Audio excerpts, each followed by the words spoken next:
Assalamualaikum warahmatullahi wabarakatuh.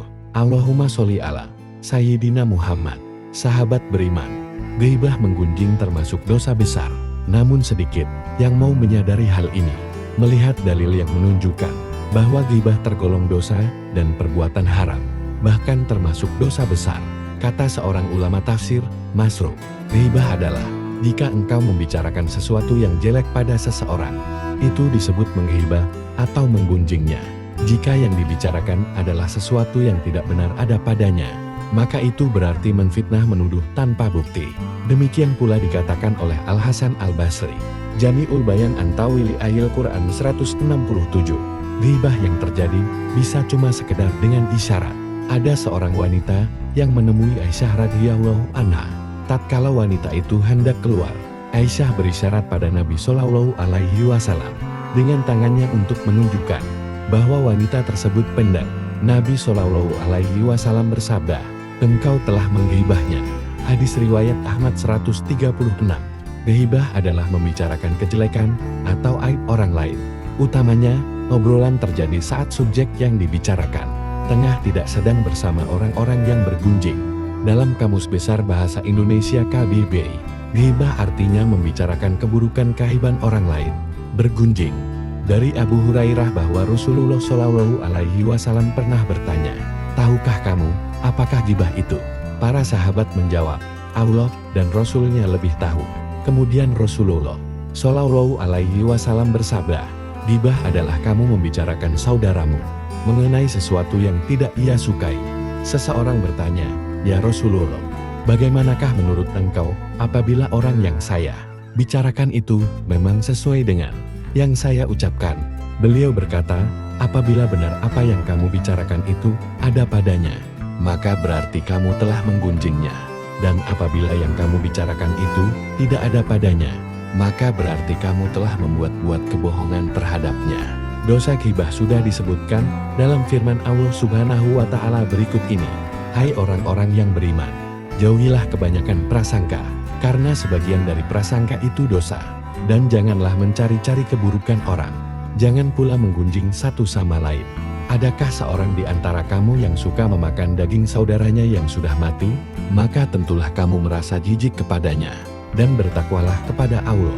Sesungguhnya Allah Maha menerima taubat lagi Maha Penyayang."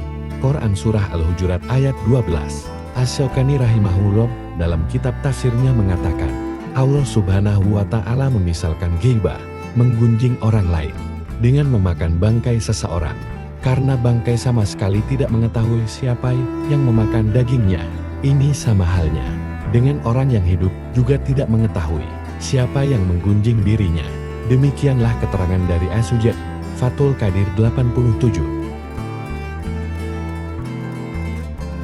Asy-Syaukani rahimahullah menjelaskan, dalam ayat di atas terkandung isyarat bahwa kehormatan manusia itu sebagaimana dagingnya. Jika daging manusia saja diharamkan untuk dimakan, begitu pula dengan kehormatannya dilarang untuk dilanggar. Ayat ini menjelaskan agar setiap muslim menjauhi perbuatan ghibah.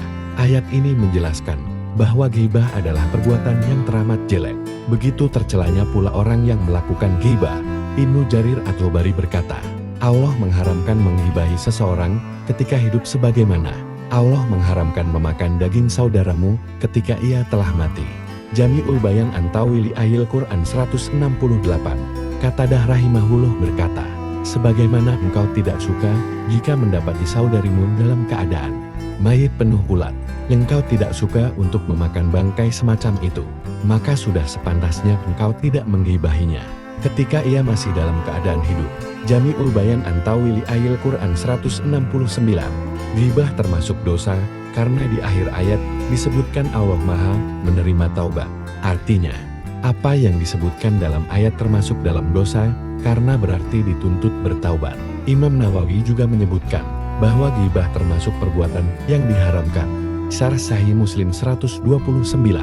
Ghibah dalam ajaran Islam merupakan salah satu perilaku yang sangat dihindari karena memiliki dampak yang sangat buruk baik bagi pelakunya maupun bagi orang yang menjadi sasaran ghibah. Meskipun kebanyakan orang sadar akan larangan ghibah, masih ada bahaya-bahaya Dari perilaku ini yang seringkali tidak disadari atau diabaikan oleh banyak orang. Apa sajakah bahaya ghibah? 1. Menggerogoti keutuhan hati. Ghibah tidak hanya merusak hubungan antar sesama manusia, tetapi juga merusak keutuhan hati seseorang. Saat seseorang terlibat dalam ghibah, mereka secara tidak langsung terlibat dalam perbuatan yang merusak kebersihan dan kebaikan hati mereka sendiri. Proses mengomentari dan merendahkan orang lain secara diam-diam dapat mengubah persepsi seseorang terhadap orang lain dan bahkan terhadap diri mereka sendiri. 2. Menimbulkan fitnah dan pertengkaran. Ghibah seringkali menjadi sumber fitnah dan pertengkaran di antara masyarakat. Ketika seseorang mempercayakan rahasia orang lain atau mengungkapkan kelemahan mereka kepada orang lain, hal ini dapat menghasilkan rumor yang tidak benar dan menyebabkan konflik di antara orang-orang yang terlibat. Fitnah dapat menghancurkan reputasi seseorang dan mengganggu hubungan sosial yang sudah dibangun dengan susah payah. 3. Meningkatkan kesenjangan sosial. Praktik ghibah dapat memperburuk kesenjangan sosial di masyarakat. Ketika seseorang terus-menerus memandang rendah atau mengkritik pihak lain, mereka secara tidak langsung memperkuat stereotip negatif yang mungkin ada di dalam masyarakat. Hal ini bisa menyebabkan perpecahan dan ketidakharmonisan di antara komunitas. 4. Membawa dosa yang berat.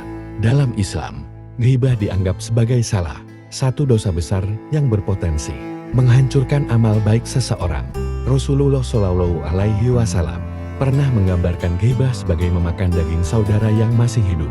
Dosa dari ghibah dapat menghalangi seseorang dari mendapatkan kebaikan dan berkah dalam kehidupan mereka, serta dapat menyebabkan sengsara di akhirat kelak. 5. Melemahkan solidaritas umat.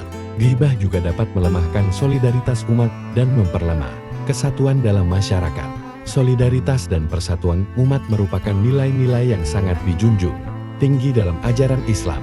Praktik ghibah dapat mengganggu keharmonisan antar sesama Muslim dan merusak ikatan kebersamaan yang seharusnya dijaga dengan baik. Pencegahan dan penanggulangan ghibah. Untuk menghindari bahaya ghibah, penting bagi setiap Muslim untuk selalu berhati-hati dalam percakapan mereka, menjaga lidah dari ucapan yang dapat menyakiti orang lain, serta menghargai kehormatan dan privasi sesama. Menyadari dan memahami dampak negatif dari ghibah adalah langkah awal untuk menghindari perilaku tersebut. Memperbanyak zikir, berdoa, dan meminta perlindungan Allah Subhanahu wa Ta'ala juga merupakan langkah yang sangat dianjurkan dalam menjaga diri dari terjerumus dalam perbuatan ghibah. Dengan menjaga diri dari ghibah, kita tidak hanya melindungi diri sendiri dari dosa besar, tetapi juga turut serta dalam membangun masyarakat yang lebih harmonis, saling menghormati, dan penuh dengan kasih sayang sesuai dengan ajaran Islam yang mulia. Itulah penjelasan seputar bahaya ghibah yang perlu kita ketahui, sehingga bisa menghindarkan kita dari perilaku ghibah. Semoga kita pun bisa menjaga lisan kita dengan baik. Semoga bermanfaat. Wallahu a'lam bishawab. Wassalamualaikum warahmatullahi wabarakatuh.